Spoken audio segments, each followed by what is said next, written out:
Here we are, furthest parcel away from the farm. Beautiful plots of Grenache planted in 1910. This is where we'll produce our famous pure Grenache, the Lunatique. And you can see from the vines around me there's quite a few missing vines. This is due to the age of the parcel. Grenache are all in bush vines and very low to the ground. This is a very old technique. Maybe you can hear on the microphone the wind is actually blowing. This is a Mistral. So the bush technique allows to protect the vines low to the ground, but also you can see that we are in a beautiful riverbed here, which is fantastic terroir. You can see those rocks which are extremely hot at this time of the day in the summer.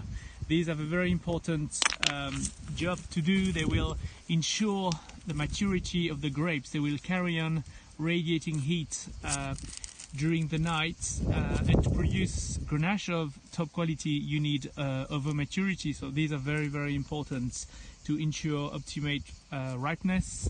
And because it's a riverbed, under the pebbles you will find clay, and this clay is also very important, full of nutrients.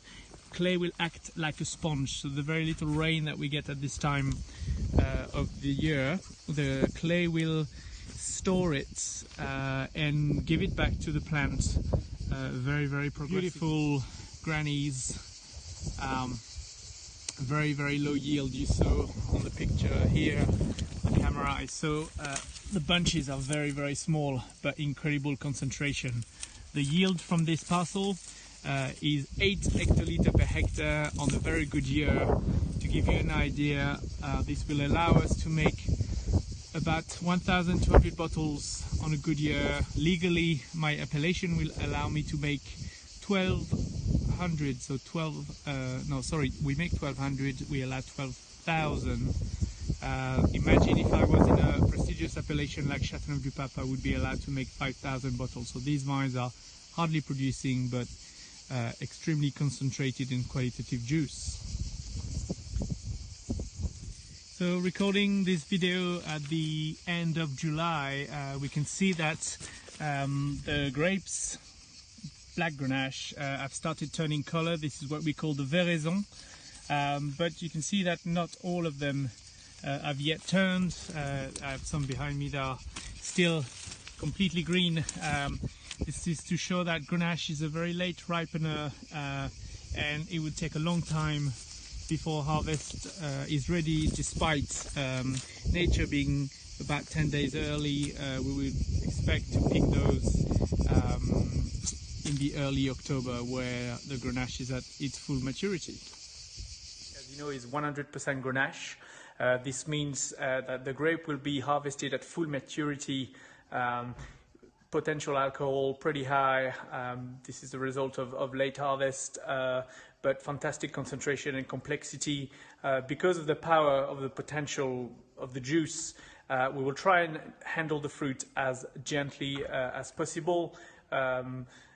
Beyond the hand harvesting, the grapes will only be picked in the morning. We will pick only on fruit days, which by the lunar calendar are the fruits where the days where the fruit concentration is the most interesting and elegant.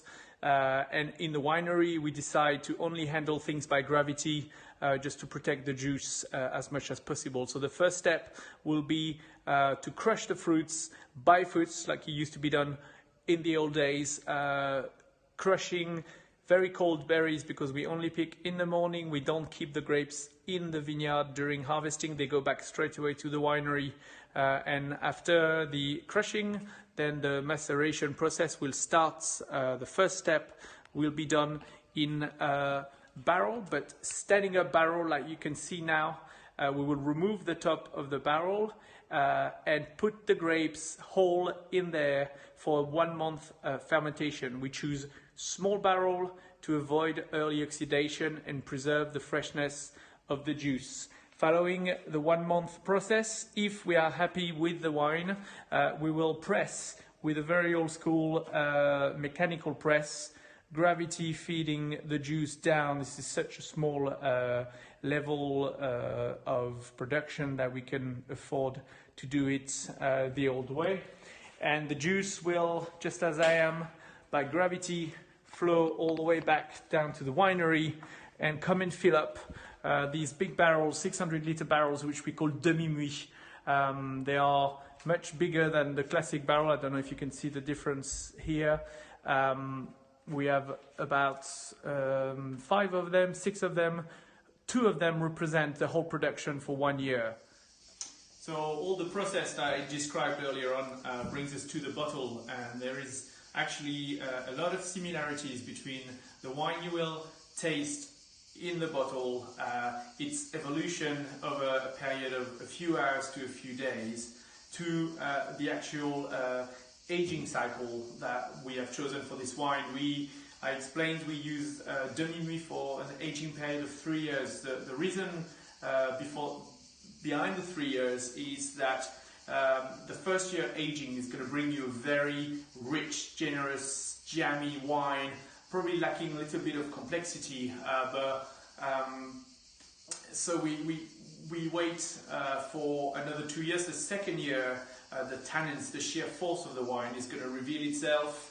It's probably where the wine is at the least elegant, so we age even further, wait for a third winter before release, and it's only the third year that we see the wine opening up, the acidity coming through, and the balance and the elegance showing. So this in the barrel, you will actually find it in the bottle. If you crack on a bottle, taste the wine, straight away it's all about generosity, black fruit, very chocolatey. You can serve it with a Black Forest Gâteau, with some really almost sweet dish. You open the wine for 6-8 hours in a decanter, and then you're going to see the true power of Lunatique. There it probably will be at its best with beef steak, rich red meats, and for me the most interesting, if you leave open the bottle for 24 hours, maybe 48, and then the acidity is going to take over, and the wine is going to be incredibly balanced, very, very elegant, despite its powerful alcohol levels. So when you drink young, make sure you open the wine, let it try it at different stage, but of course you can keep this wine. It will be at its best in a period of 5 to 10 years, probably even more if the wine is kept properly. So cheers!